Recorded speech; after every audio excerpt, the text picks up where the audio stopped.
What's going on, everybody? AJ Riley here with the corner for Detroit Sports.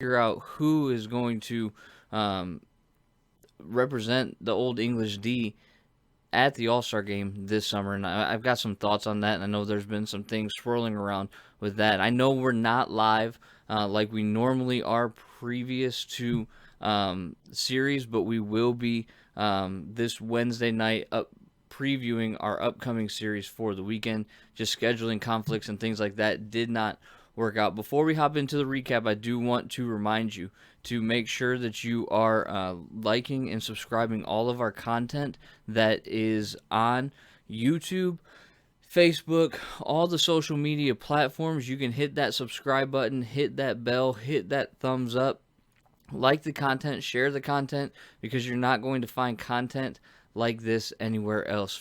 This is Detroit Sports Nation exclusive. All of our shows that are on there, we would love to continue to grow, and we grow by you clicking those buttons. So we definitely appreciate it. So let's jump right into our recap of how the series against the Toronto Blue Jays went. And truthfully, we talked about this a little bit on the corner uh, a few shows ago, I want to say, but this team, this Tigers team, is very much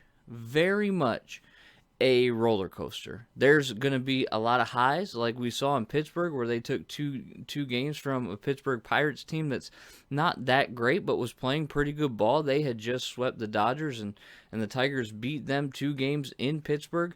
And then they come home against the Toronto Blue Jays, and we had talked in the preview to the Toronto series that it was time for Elvin Rodriguez to rebound from the disaster that happened in New York, and he didn't rebound.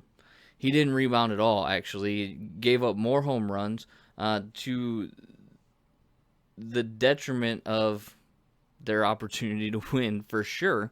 They end up losing 10-1 to the Blue Jays on Friday night, and then Saturday morning, news came down that Elvin found himself with a demotion to the minor leagues. And truthfully, listen, we can harp on him. We can say what we want to say about Elvin Rodriguez, but he came up and he did pretty well, especially when he rebounded or was rebounding nicely in that outing where he got hurt during warmups. He was pitching well that game.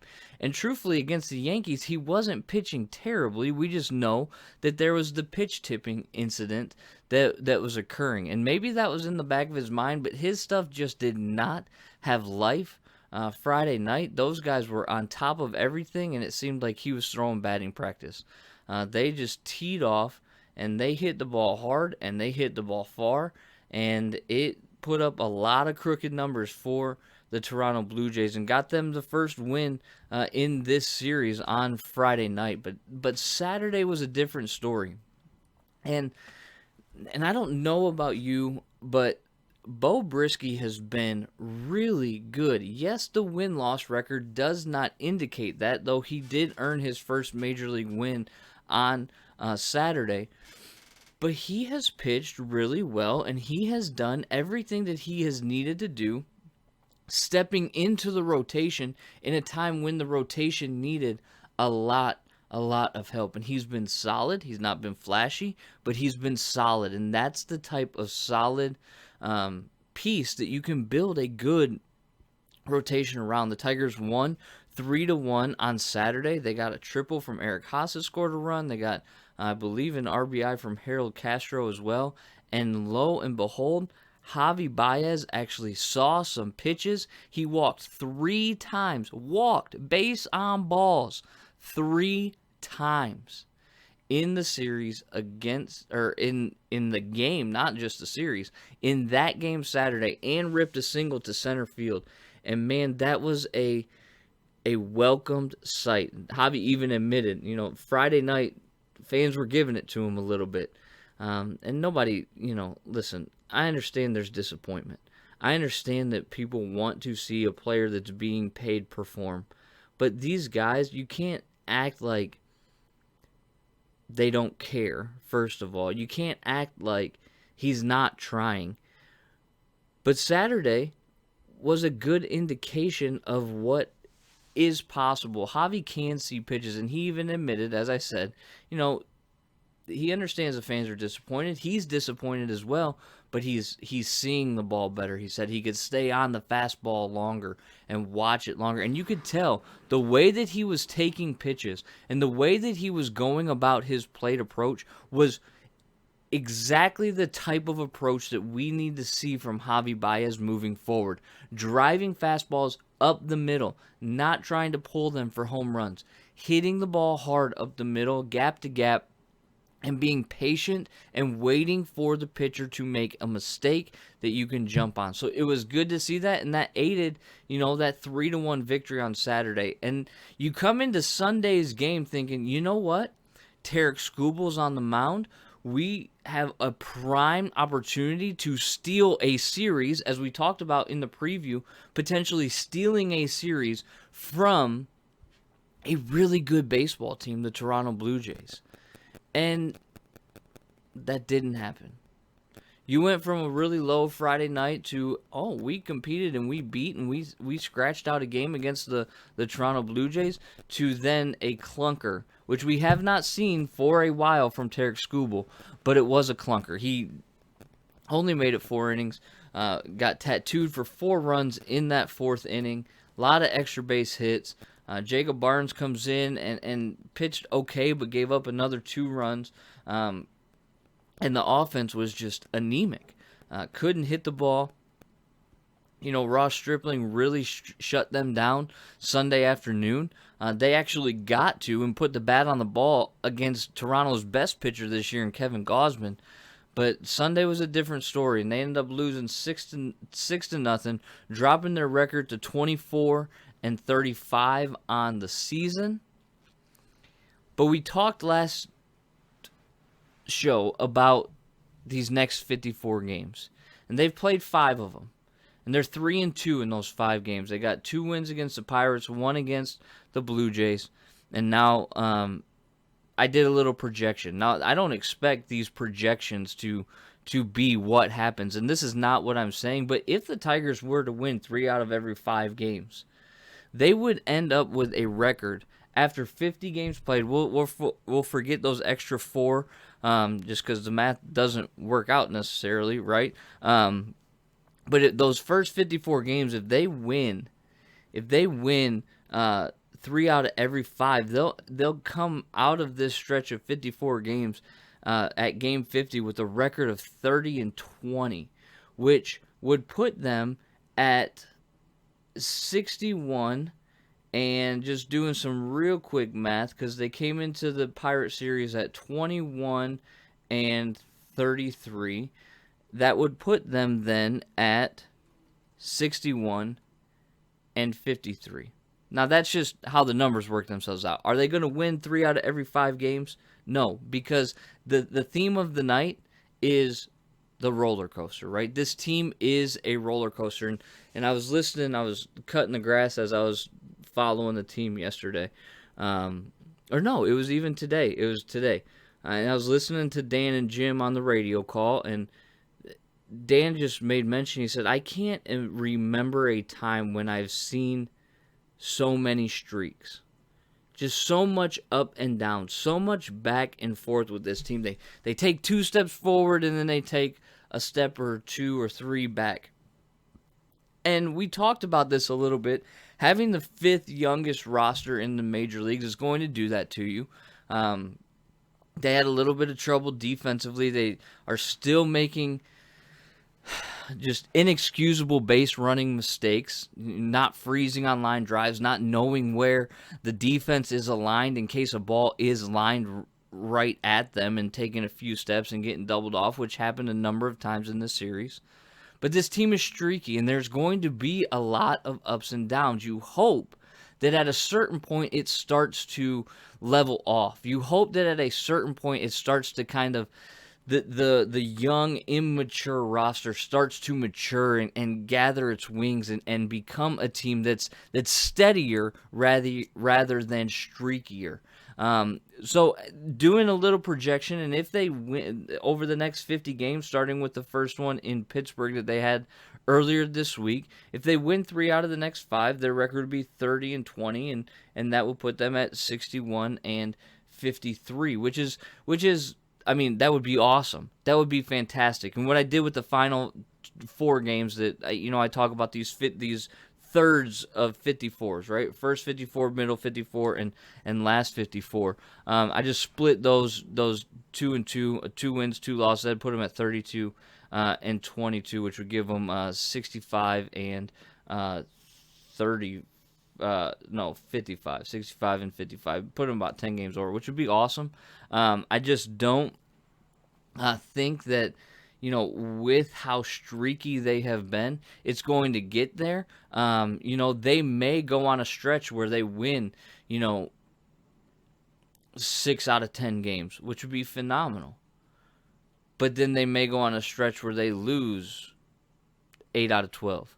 Which is going to be difficult to kind of get that balance, because you got to get consistent in your approach to the plate. You got to get consistent in your defensive strategy and the way that you're playing and your base running and all of it working hand to hand. And it just seems that like when the offense is clicking, the base running is minimizing big innings that they could have, or when the pitching is phenomenal, there's a defensive mistake that ends up costing them a few runs and some problems. So it's a need to fine tune that, and they have a great opportunity this week to do that. Before we get into the White Sox, I just want to remind you again to hit that like button, that subscribe button, and that bell on YouTube. Subscribe to that YouTube channel for all of our DSN exclusive content, the corner, the big picture, throwing stones, pride or die, straight shooting, all the shows that we have been putting out, even the football show that I'm on called Beyond the Box is there too. And it's the only place to get exclusive DSN content. So if you like what we put out, subscribe to that channel, hit that bell so that you can get the notifications. And then one more thing, just want to remind you that the corner is live every night before the game, unless obviously for scheduling conflicts like this week. But we like to go live the night before the next series starts. So make sure that you're checking us out. Make sure you're tuning in to YouTube Live, to Twitter Live, to Facebook Live. Wherever you get your live content, you can see the corner there each night before the next Detroit Tigers series starts. So let's talk about the Chicago White Sox, who are coming into town, scuttling. Let's say you would think if we were to ask you, after 59 games, nearly 60 games, after nearly 60 games, would you believe that the Chicago White Sox have only 3 more wins than the Detroit Tigers in 2022? If I asked you that at the beginning of the season, you would say, no, that's crazy. And if so, that means the Tigers are standing on their head and they're playing phenomenally. Well, guess what? The Tigers have not played phenomenally, but neither have the White Sox. In fact, we saw this last week. Tony La Russa deciding to walk Trey Turner in a 1-2 count, intentionally walk him in a 1-2 count, to then be followed up by Max Muncy hitting an opposite field 3-run home run. Just buffoonery, right? He doubled down on it and actually defended the decision, but that's neither here nor there. I'm glad they're actually coming to town, because hopefully, he'll do that same kind of stuff and mismanage games that will actually lead to victories for the Tigers. But this is a key series for the Tigers. This is a big series for the Tigers, in the sense that They have not performed well against the AL Central. Just to run down some numbers for you, in 2021, the Tigers were 30 and 46. 30 and 46 against the AL Central. Against everybody else in Major League Baseball in 2021, they were 47 and 39. 47 and 39. They were 8 games over 500 as a baseball team against every other team but the AL Central. Now, they've kind of flipped the script a little bit in 2022. They're 11 and 11, exactly 500 against the AL Central in 2022, and they are 13 and 24 against everybody else. Now, you would expect certain things to start to level out, but the key for the Tigers and the success of this rebuild is you got to beat divisional teams. Well, Chicago's a divisional team that's coming in and struggling. They're struggling. In fact, the Tigers are 10 and 7 in their last 17, and the White Sox in that same stretch are only 6 and 11. Okay? We're 4 games better than them over the last 17 games. So it's going to be an interesting series because, Chicago has highly touted their pitching staff that has been giving up a lot of runs over those 17 games. Now, the Tigers boast the second best bullpen in all of baseball right now. Our starters have at least gotten us to the point where we can compete in most cases. Obviously not on Sunday against the Blue Jays. Obviously not on Friday night against the Blue Jays as well. But in most cases, they've at least gotten us to, that bullpen that has been so good. And so I want to look at the starters, and there's not a lot of information here to give you because I don't think anybody knows who's starting this series on Tuesday. I looked in a number of different places, but we do know that Game 1 is going to be Lance Lynn versus Ronnie Garcia, which is interesting. I would have thought that Faedo would have started on Monday following Skubal as he has, but Ronnie Garcia nonetheless is going to be starting for the Tigers. Game 2 is to be determined. Now, MLB.com has Dylan Cease slotted in against to be determined for the Tigers. The young White Sox stud Dylan Cease supposedly is supposed to be pitching that game. However, Baseball Reference and MLB.com have Dylan Cease taking on Alex Faedo Wednesday, which again is interesting because that's another day delayed for Faedo. And it makes me wonder who the Tigers are going to start on Tuesday. Could you see Eduardo Rodriguez come off of the IL? I don't know if he's ready. He's been out since mid-May. He's only made one rehab start. I don't know if that's the case, but maybe that's the news that comes up. Joey Wentz is still ailing. Obviously, we know the news of Casey Mize and Tommy John.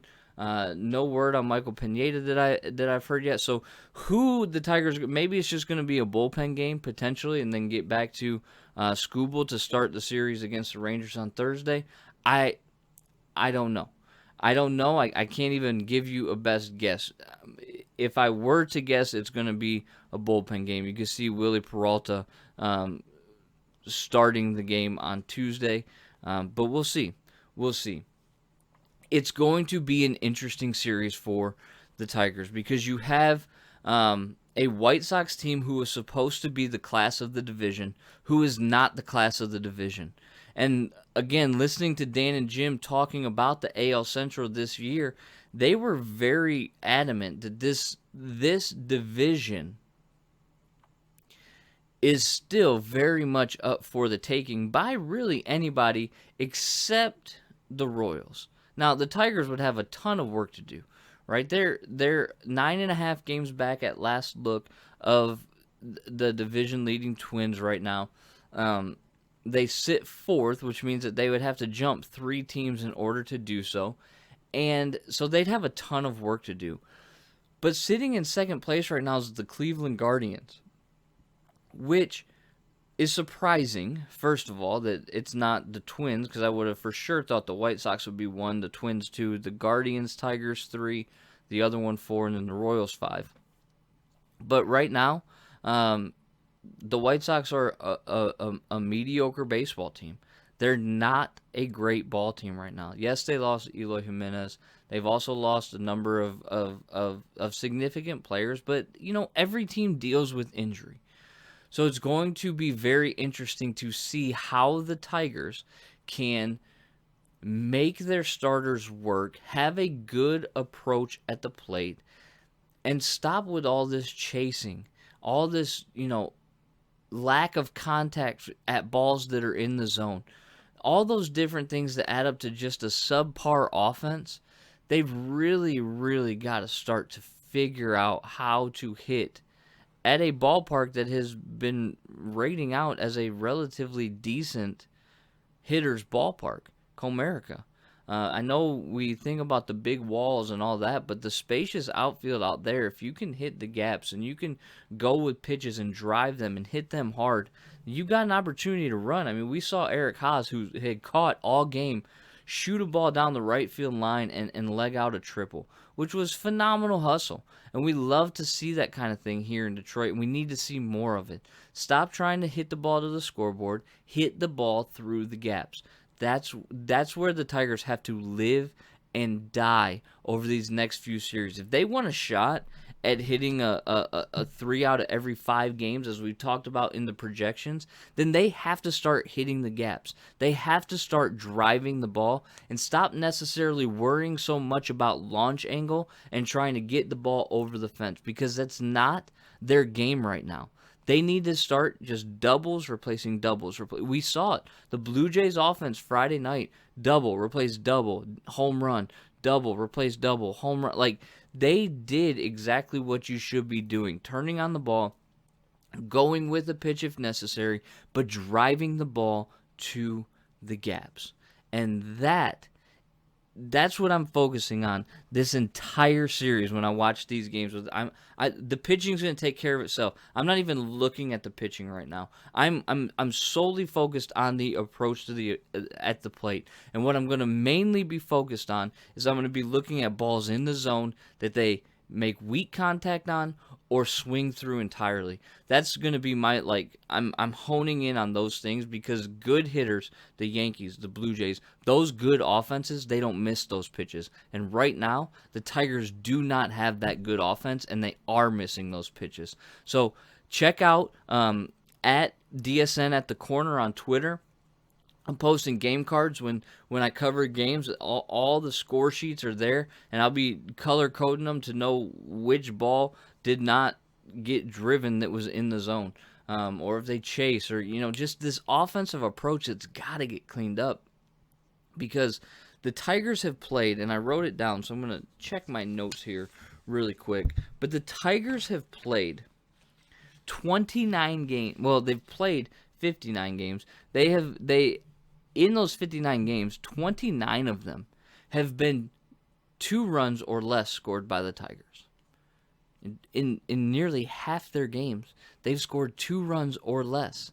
They are the worst run-producing offense in all of baseball. And the record reflects that. In those games, in those 29 games where they've scored 2 runs or less, they've won 2 of them. They've won 2 of those games. That's not how you build a winning ball club. It's not how you start to make your fans feel like the rebuild is actually on the way up. You gotta hit the baseball. It's the only way that you're gonna score runs. It seems simple, but my goodness, balls in the zone, you have to drive. Balls out of the zone, you have to take. And that's just not happening. So in this series against the White Sox, I'm focused solely on offensive production. I'm focused solely on how they are approaching their at-bats. Are they attacking? Are they trying to make the pitcher make a mistake? When the pitcher does make a mistake, are they taking advantage of it? Because the good teams will take advantage of mistakes. The bad teams let pitchers get away with mistakes. So, 3 games against the White Sox. Very unsure about who's going to be starting when and what's going to be happening there. Even for, the White Sox. They have Lance Lynn coming back. I imagine he'd be on a pretty short leash. They have Dylan Cease in multiple places slotted in game 2 and 3, which isn't possible. So he will be pitching one game, and somebody else will be pitching the third game. You have 2 night games, Monday and Tuesday night, and then an afternoon getaway day for the White Sox on Wednesday. And then we will be here Wednesday night live to recap this White Sox series and then to discuss the upcoming series against the Texas Rangers. Now we're getting to the point. It's about mid-June, which I can't believe. It's crazy that it's about mid-June. And about, a month, maybe 6 weeks away, 5 weeks away, is the All-Star break. And the Tigers are going to have a representative. I highly doubt they're going to have more than one representative. Every team gets a representative, but the question is, who's going to represent the Detroit Tigers in the All-Star game, the Midsummer Classic this season? Now, there are really, if you look at performance on the field, there's really only 2 guys, save some relievers, but there's really only 2 guys that you could really prop up as all-stars this season. Tarek Skubal, minus his outing on Sunday, who's been lights out in just about every other start. And the other name is a name that we know well. His name's Miguel Cabrera. And I think Miggy, aside from the accolades, listen, we've seen Miggy over the last 2 seasons. He got 500 home runs against Toronto last season. This season, he got his 3,000th hit, and he got his 600th double. Massive numbers for a career. And even in a down year that the Tigers are having, he could be an easy case for their all-star representative. And I'd have no problem with that. There'd be no issue with that at all. It would kind of be like a pat on the back, like a, well done, show of gratitude. But Miggy has also performed. Miggy's the best hitter that the Tigers have consistently in their lineup right now. He's slashing 286, 327, 368. Okay? He has 3 home runs, 20 RBIs, and this is in a season that he has transitioned full-time to DH. Miguel Cabrera, with his performance on the field and the accolades that he has reached this season, should be the Detroit Tigers representative for the All-Star game. Because if in a year where there's no clear-cut favorite, there's nobody really to even vote for, save for maybe Skubal, Miguel Cabrera is the guy that you want representing your team. Because he's been the face of your franchise for a long time now. He's going to go out a Detroit Tiger. When people think Tigers, they think Miguel Cabrera. He's gotten these accolades in your uniform. He has put himself into elite company, being named among people like Willie Mays and Hank Aaron for the clubs that he's put himself into, right? 300 batting average career, 500 home runs, 600 doubles, 3,000 hits. There's like 2 other guys that have done that. Willie Mays, Hank Aaron, and Albert Pujols is really close as well. So when it comes to the Midsummer Classic, and when it comes to the All-Star break, there's no reason why Miggy should not be getting every vote that comes from Detroit. We should be stuffing ballot boxes with the name Miguel Cabrera, because it wouldn't be this situation where we're doing a nice thing for him. He actually is legitimately deserving of those accolades. He needs to kind of almost ride off into the sunset in a situation where, it's not I'm at a loss for words for the type of charity. There's the word, right? It's not charity for Miguel this season. In past seasons it would be, because his numbers have been down. But right now, Miguel Cabrera is the best hitter that the Detroit Tigers have. Is he hitting bombs? Excuse me. No, he's not hitting bombs, but he is driving in runs. He is hitting the ball, classic Miguel Cabrera, every direction, and he is a tough out. Now, the strikeout rate's up a little bit, sure it is, but it is for the entire team. So what I'm going to say here is, and I think AJ Hinch hit this on the head, there's really only one person that should represent the Detroit Tigers when it comes to the All-Star break this year, and that one person wears 24 on his back. It's Miguel Cabrera. Let's do everything that we can to get him into the Midsummer Classic. Listen, that's going to do it for us. That's what I should say. That's going to do it for us here on the corner tonight. I am AJ Riley. I appreciate you taking time to talk about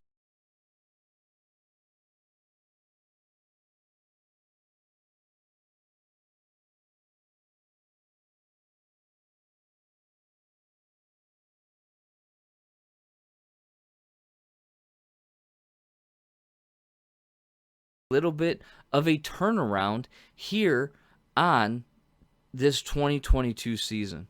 I will see you guys live Wednesday night for the corner, recapping this White Sox series, and then previewing the upcoming series against the Texas Rangers. Until then, enjoy the baseball games. Catch me at DSN at the corner for Tigers coverage, and we will see you next time. Man on a mission, I'ma get it, you know I be on the one.